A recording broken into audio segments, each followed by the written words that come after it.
Isang mapayapa at mapagpalang araw sa inyong lahat, mga kasyasat worldwide. Welcome back sa aking YouTube channel, Lakay Siyasat TV, at dito pa rin sa aking page, Lakay Siyasat Journal. Ngayong araw ay July 28, 2026 at ako ay magbibigay ng saloobin. Actually, this is a reaction video. Hinggil naman doon sa pahayag ng dating Senator Manny Pacquiao tungkol naman sa kanyang analysis sa suna ng ating Pangulong PBBM, kung saan binigyan niya ito ng rating na 10 out of 10. Palakpakan natin si Senator Manny Pacquiao. Akala ko political science graduate si Senator Manny Pacquiao, di ba? Cream de la cream ang political science eh.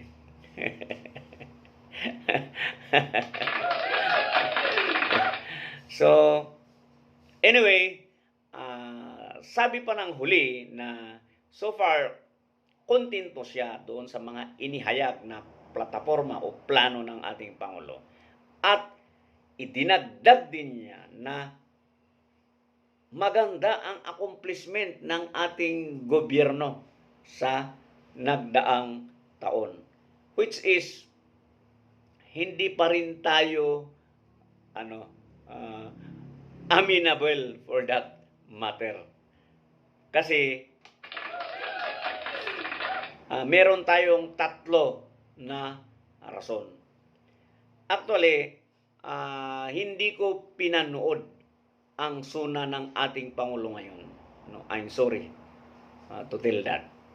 Pero noong mga nagdaang suna ay lagi tayong excited kasi siyempre iniidolo natin dati ang ating Pangulo, di ba? Yung mga galing niya sa pananalita. At siyempre, lagi nating inaabangan ang kanyang mga plano sa gobyerno. Pero ngayon, hindi nga tayo nanood kasi marami ang kanyang naisiwalat na plano sa gobyerno na hindi niya nagagawa hanggang ngayon. Sorry to tell that. No. Pasensya na po ang ating idol kung makakarating man ito sa kanya, pero talagang sa aking analysis sa mga nangyari sa nagdaan niyang administrasyon, there are so many promises and plans being disclosed by the latter, our president, na hanggang ngayon ay hindi niya pa natatapos at naisasagawa. Classic example is yung lagi niyang bukang bibig na hindi ayuda ang solusyon para sa long-term na pagbangon laban sa kahirapan.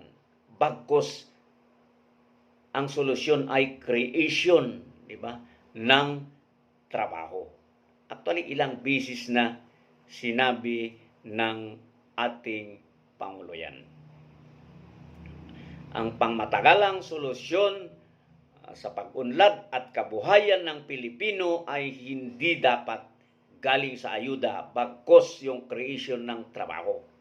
May mga binabanggit-banggit niya pa noon na kooperatiba. So, inaasahan natin yun. Pero sa nakikita natin, hindi nga nangyari. Kasi talamak yung ayuda ngayon. Di ba? Ayuda dito, ayuda doon. Di ba? So, hindi ko sinasabing ayaw natin sa ayuda. But since yun ang isa sa mga campaign promises ng ating Pangulo, di ba? Expected natin yun na kanyang paninindigan. Pero hindi nga nangyari. So, yun, yung isang halimbawa na sinasabi natin.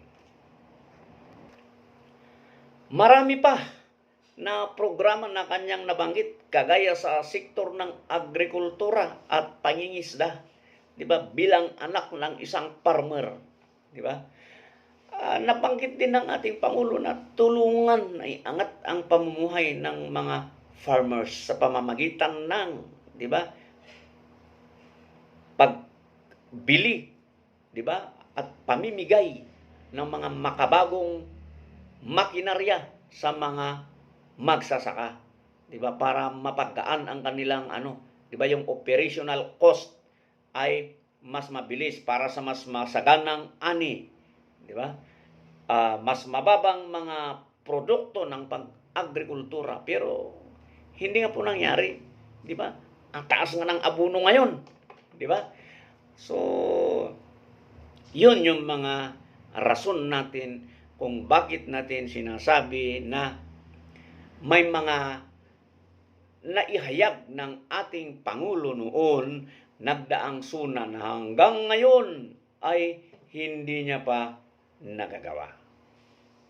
Pangalawang punto, yung inihayag din ng ating Pangulo tungkol sa katiwalian. Yes, alam naman natin, no? Hindi pa rin naman tayo kumbinsido na siya yung una na naghayag sa katiwalian kasi may mga media reports naman na may naunang tao na naghayag dyan. Pero siyempre, doon pumutok nung inihayag ni PBBM na may mga kawatan sa kanyang gobyerno. Parang nabanggit niya pa noon na mahiya kayo, di ba? Doon sa SUNA niya. So, tuwang-tuwa tayo kasi at least nakita ng ating Pangulo, di ba? At ini-expect natin na umaksyon sa kaagad, di ba? Dahil identify niya na nga mismo, di ba? Siya na nga yung nakakita. Pero yun nga yung natin. Kasi pag ikumpara natin siya doon sa dating Pangulo, si Pangulong Digong, dating Pangulong Digong na action man, automatic, meron kaagad disposition at action taken. No, I am not saying na walang action taken ng ating Pangulo, pero masyadong matagal. At ang problema pa dyan, siyempre, kung ano pa yung mga unang naihayag na nasasangkot sa katiwalian, yung mga kaso pa nila ang mas huling nabigyan ng disposisyon, which is doon sa panlasa o doon sa analysis o sa paniniwala ng taong bayan ay there's something wrong for that. Diba? Kasi kung seryoso ka na labanan ang korupsyon, ay dapat agad-agad, meron agad solusyon. Diba? Kasi napakaganda na Diba? May dineclare na niya na meron presidential abstinence, diba? Against corruption, no? Diba? Doon sa executive department. Kasi mismong Pangulo na ang nagsabi, ang problema, hindi nga nangyari. Diba? Kaya nga sinasabing selective justice. Diba? Ang birada ng gobyerno ngayon. Pero, ito pa yung ang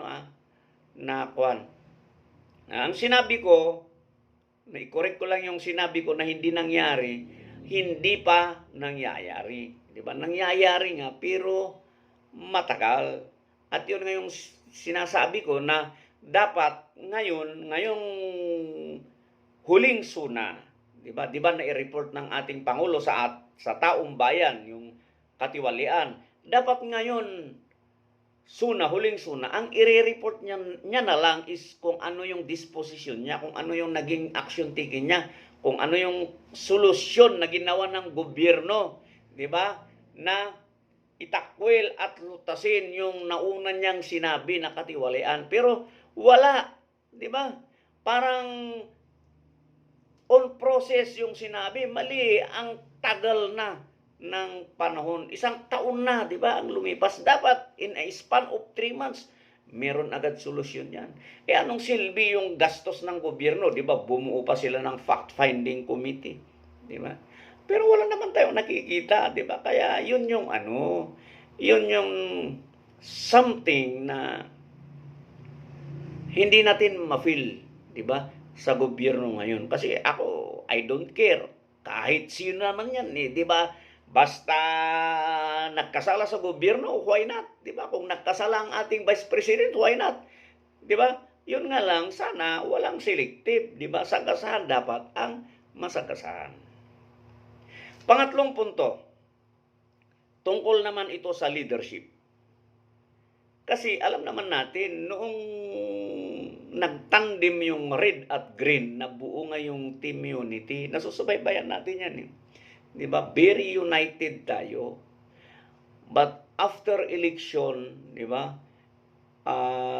ilang taon lang yata ang nakalipas, nagkaroon na ng problema.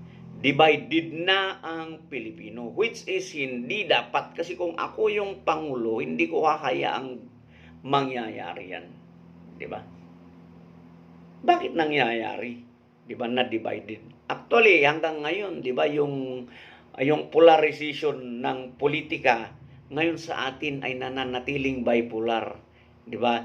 Yung administrasyon at saka yung oposisyon. Naging oposisyon na yung Vice President na hindi naman dapat, di ba? Magkakampi nga sila. Okay nga lang sana kung dati ng oposisyon, hindi naman eh. Di ba? Yung kasi ang problema. Yun yung nakikita nating missing piece dito. Kasi at all cost, pag ikaw ay presidente, hindi dapat. Kailangan yung Vice President, kailangan sumunod sa'yo. Pag hindi mo mapasunod yung Vice President mo, there's something wrong with your leadership. Ganun lang yun kasimple eh. Di ba? Kung ano man sana, di ba? Lumalayo man o kinukontra ka man ng iyong Vice President, pero dapat yung taong bayan, di ba? Hindi. Pero ang nangyayari yun nga, bipolar nga yung ano natin. Di ba? Classic example is yung nangyari doon sa London. Nitong nakaraan, kung saan pumunta ang pangalawang Pangulo doon at masayang sinalubong ng OFW. Nakita naman natin sa video. Di ba? Hindi dapat yun. Hindi dapat yun na mangyari. Okay lang naman sana kung noong pagpunta din ng ating Pangulo, nagkaroon siya ng state visit, di ba? Masaya din sana siyang sinalubong ng mga OFW doon kung anong lugar yon, pero hindi. Sinalubong siya ng protesta eh, di ba? So, pag-isipin natin, no, there's something wrong. May problema na nangyayari. No? At yung nangyari sa London, yun yung manifestation na talagang marami pa ring taong bayan na naniniwala doon sa ating Vice President, which is hindi dapat dahil may kaso nga siya nakatiwalian. Di ba? At kasalukuyan pang ipinoproseso ngayon sa Senado kung saan nandun nga yung impeachment. Di ba? Dapat, dahil may impeachment laban sa pangalawang Pangulo, dapat ang feeling ng taong bayan ay negative na siya. Pero mali eh. Di ba? Lalo pang tumataas ang kanyang rating, which is hindi dapat. Pero nangyayari. Di ba? Kaya yun yung sinasabi natin. Na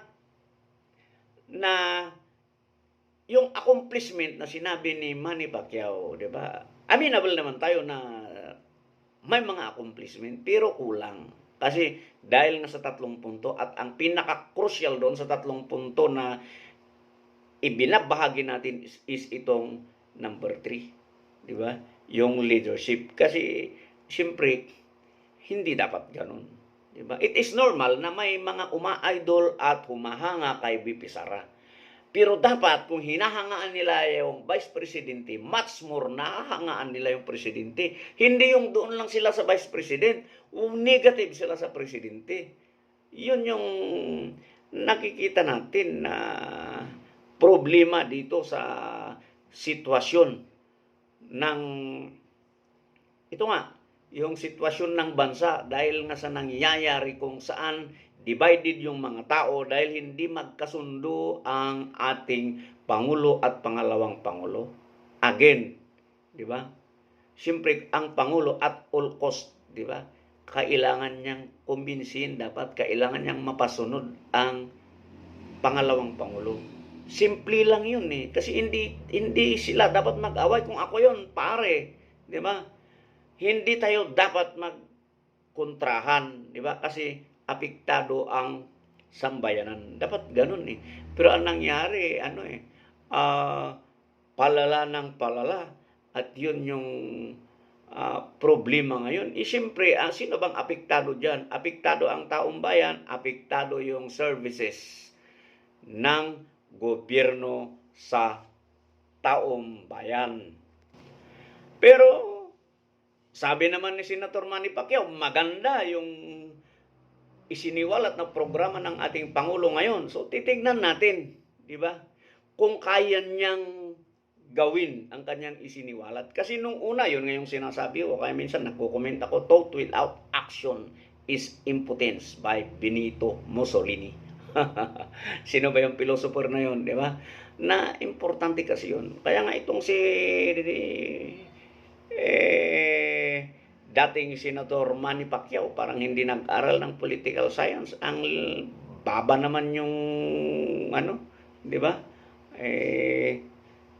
Anyway, I will respect what is yours kasi yun po yung paniniwala nyo, yun po yung interpretation nyo sa nangyayari sa ating lipunan. But of course, I beg to disagree, no? Because of 3 reasons. Ito yung aking isiniwalat. So, anyway, nandyan na yan. Tayo may mga ilang taon pa ba? 1 taon, 2 taon. So, titignan natin ang ating Pangulo. Di ba? Kung kaya niyang tapusin, di ba? Yung problema, kaya niyang solusyonan. Kasi nandun na yung problema eh. Hindi naman dapat na pag-aawayan pa nito yan. Hindi dapat na manisi tayo. Bagamat dapat na ilabas natin, di ba? Para malaman ng dapat makakaalam, para magawan ng karampatang aksyon at solusyon. Kasi at the end of the day, ang makikinabang naman dito is tayo, yung mamamayan, di ba? At saka yung susunod na henerasyon. So, abangan natin and tayo ay magdarasal na sana matapos na, di ba? Ma-accomplish ng ating Pangulo kung ano yung kanyang sinabi. Di ba? Hindi kagaya nung sinabi niya noong unang sunan na hanggang ngayon hindi pa nagagawa. Okay? So, hanggang sa muli. Laging tandaan, iwasan natin ang fake news. Huwag magpalilang at ugaliing magsiyasat.